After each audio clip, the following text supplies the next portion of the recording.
There is a story about a clever but very arrogant yeshiva student who kept trying to trip up his rabbi and thereby show he was cleverer than his teacher.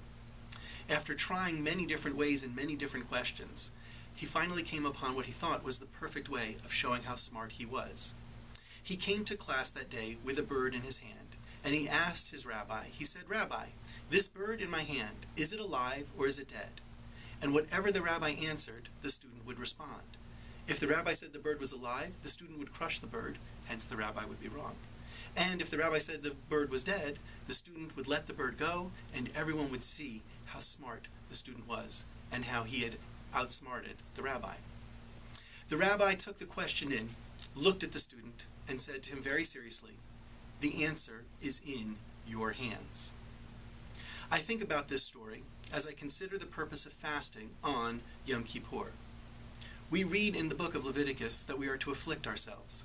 And one of the definitions that the rabbis have come up with as to what that meant was that we are to fast. However, we often say to people when we greet them on or even before Yom Kippur, "May you have an easy fast," or "May you have a reflective fast." This greeting does not really make an awful lot of sense. An easy fast is contrary to what the Torah actually commands, that we are to afflict ourselves. And a reflective fast is very hard when all you're thinking about is how hungry you are and the headache that you're not eating has induced.